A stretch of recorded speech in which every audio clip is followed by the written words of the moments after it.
Berteman adalah bagian dari perjalanan hidup yang paling manusiawi. Kita tumbuh dikelilingi oleh orang-orang yang memberi warna, dari tawa ringan hingga pelukan hangat saat hati rapuh. Teman adalah tempat bercerita, berbagi semangat, dan kadang menjadi cermin untuk mengenali diri sendiri. Namun, seiring berjalannya waktu, kita mulai menyadari satu hal penting. Tidak semua hubungan bertumbuh ke arah yang sama. Ada teman yang datang saat senang, tapi menghilang saat kita butuh. Ada pula yang merasa terganggu saat kita bahagia, seolah kebahagiaan kita menjadi ancaman baginya. Itulah kenapa dalam setiap pertemanan penting untuk memposisikan diri dengan bijak, bukan untuk menjaga jarak, tapi untuk menjaga hati. Bukan agar terlihat egois, tapi agar tetap sehat dalam memberi dan menerima. Karena pertemanan yang sehat dimulai dari pemahaman diri, tahu batas, tahu nilai, dan tahu kapan harus hadir dan kapan harus melepaskan. Dengan belajar memposisikan diri, kita tak hanya menjaga hubungan dengan orang lain, tapi juga menjaga kedamaian dalam diri sendiri.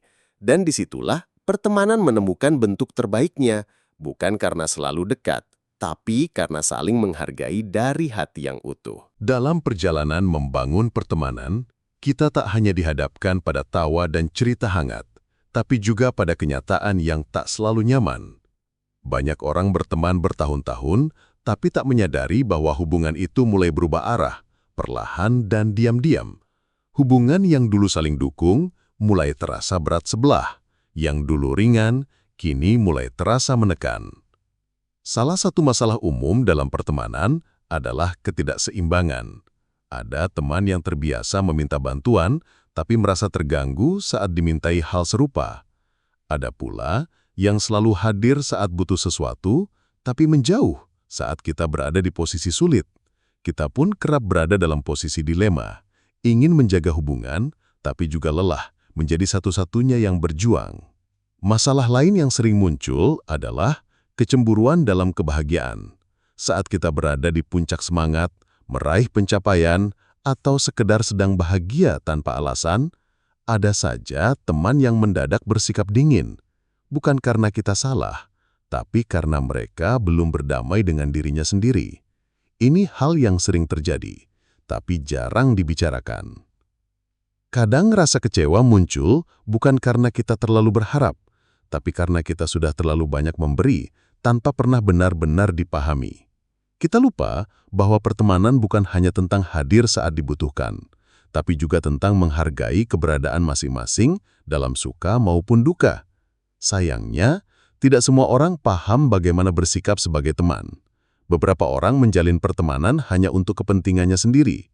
Beberapa merasa nyaman selama mereka diuntungkan. Dan ketika hubungan itu menuntut keseimbangan, mereka memilih pergi. Inilah mengapa penting untuk menyadari pola-pola ini, bukan untuk menyalahkan siapapun, tapi untuk belajar memahami dinamika hubungan. Menyadari masalah adalah langkah awal untuk memperbaiki posisi kita dalam pertemanan, agar tidak terus-menerus merasa terjebak dalam relasi yang melelahkan.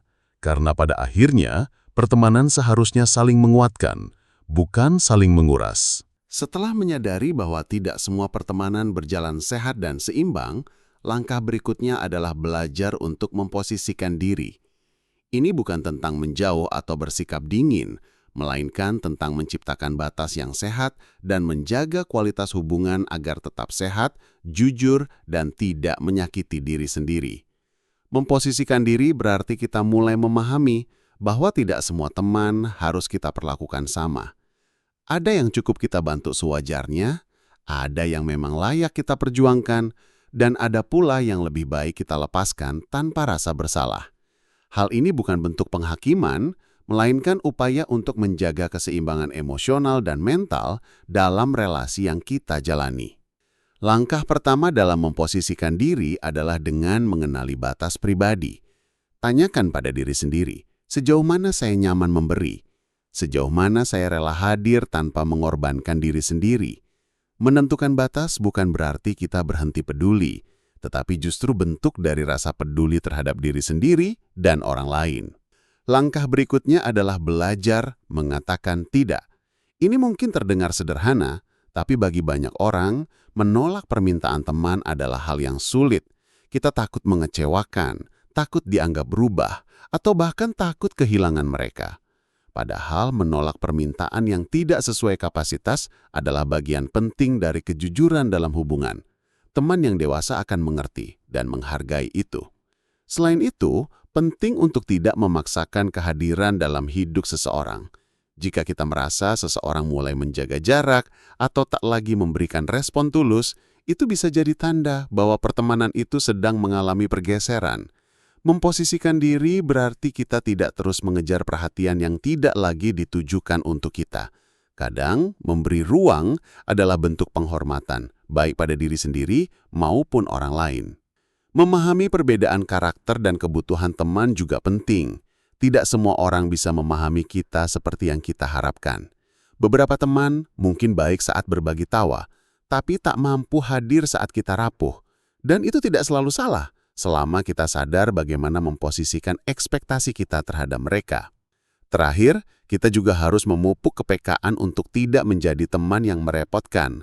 Kita introspeksi. Apakah kita hanya hadir saat butuh? Apakah kita cukup memberi atau terlalu banyak menuntut? Memposisikan diri juga berarti menilai kontribusi kita dalam hubungan, bukan hanya menuntut perubahan dari orang lain. Dengan memposisikan diri secara sadar dan bijak, kita tidak hanya melindungi diri dari luka yang sama, tapi juga menciptakan ruang pertemanan yang lebih sehat, lebih tulus, dan lebih bertumbuh. Kita tidak perlu memiliki banyak teman, cukup yang selaras dengan nilai dan arah hidup kita. Dan dari situlah, pertemanan bisa menjadi tempat pulang yang hangat, bukan beban yang menyita hati. Saat seseorang mulai memposisikan diri dalam pertemanan dengan cara yang tepat, dengan penuh kesadaran, batas yang sehat, dan pemahaman terhadap diri sendiri, akan ada perubahan signifikan yang terasa, baik dalam hubungan dengan orang lain maupun dalam relasi dengan diri sendiri. Yang pertama dirasakan adalah perasaan tenang. Kita tidak lagi merasa terpaksa hadir dalam situasi yang membuat tidak nyaman, tidak lagi merasa bersalah ketika tidak bisa memenuhi ekspektasi orang lain yang terlalu tinggi, dan tidak lagi menyimpan kecewa yang tidak terucap. Karena kita tahu bahwa kebaikan tidak harus selalu dibalas dengan pengorbanan diri. Ketika kita sudah tahu di mana harus berdiri, hubungan jadi lebih jujur dan manusiawi.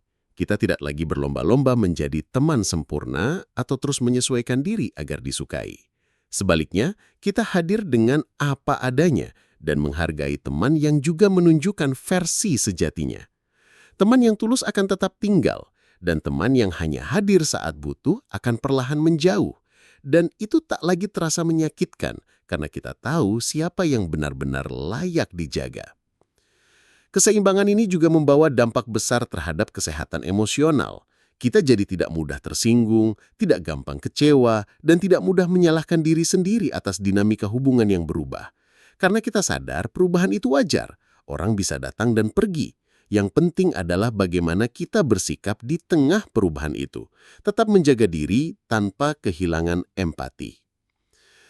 Memposisikan diri juga mengajarkan kita untuk tidak menjadi pusat segalanya, bahwa pertemanan bukan hanya tentang kita, tapi tentang dua arah yang saling tumbuh. Kita mulai memahami bahwa tidak semua orang punya kapasitas untuk mendengar, hadir, atau memberi seperti yang kita lakukan. Dan itu bukan kekurangan, itu hanya perbedaan. Dari sana muncul pemahaman yang lebih luas tentang manusia dan dinamika sosial. Dan yang paling indah, kita akhirnya menemukan lingkaran yang lebih sehat dan selaras. Ketika kita tidak lagi memaksakan diri untuk disukai semua orang, justru kita menarik orang-orang yang menghargai kita apa adanya. Lingkungan yang suportif akan terbentuk secara alami, tanpa manipulasi, tanpa beban, dan tanpa permainan emosi. Hasil dari memposisikan diri bukanlah kehilangan teman, tapi menyaringnya. Bukan membatasi hubungan, tapi menyehatkannya. Ini bukan soal menjadi lebih egois, melainkan lebih sadar diri. Karena ketika kita bisa berdiri di tempat yang benar, kita tak hanya melindungi diri sendiri, tapi juga menciptakan hubungan yang saling menguatkan dan membebaskan. Sebuah pertemanan yang tidak menuntut, tapi saling mengisi. Tidak melelahkan, tapi menenangkan. Pada akhirnya, pertemanan bukanlah soal seberapa lama kita mengenal seseorang, melainkan seberapa dalam kita bisa saling menghargai dan memahami. Tidak semua pertemanan akan berjalan mulus. Tidak semua orang yang kita bantu akan membalas dengan ketulusan. Dan tidak semua hubungan yang kita perjuangkan akan kembali dengan rasa yang sama. Tapi disitulah letak pelajaran berharga tentang kedewasaan dalam bersosial. Kita belajar melepaskan harapan yang melelahkan dan mulai menata kembali cara kita hadir dalam kehidupan orang lain. Dengan sadar, dengan batas, dan dengan kasih. Memposisikan diri dalam pertemanan bukan berarti menjauh dari orang-orang, tetapi mendekat pada diri sendiri. Ini adalah bentuk penghormatan terhadap ruang pribadi, terhadap energi yang kita miliki, dan terhadap waktu yang kita pilih untuk berbagi. Karena tidak semua orang mampu memahami nilai kita, dan tidak semua hubungan layak dipertahankan jika hanya membawa luka berulang. Ketika kita mampu menempatkan diri secara bijak, kita menjadi pribadi yang lebih kuat secara emosional, lebih sehat dalam berhubungan, dan lebih jernih dalam melihat siapa yang benar-benar hadir karena kasih, bukan karena kepentingan. Kita mulai bisa membedakan mana relasi yang penuh kejujuran dan mana yang sekadar basa-basi.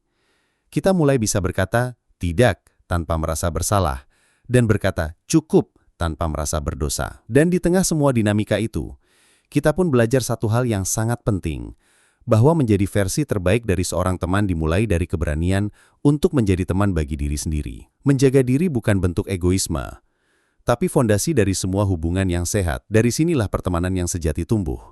Bukan karena harus selalu dekat, tapi karena mampu saling menghormati ruang dan waktu. Jadi, jika kamu merasa lelah dalam menjalin pertemanan, berhentilah sejenak.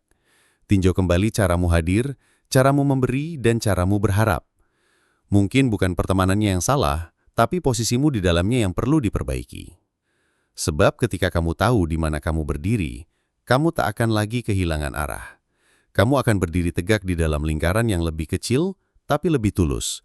Dan dalam dunia yang semakin riuh dan cepat berubah, memiliki satu atau dua teman sejati yang hadir bukan karena butuh, tapi karena cinta, adalah harta yang tak ternilai.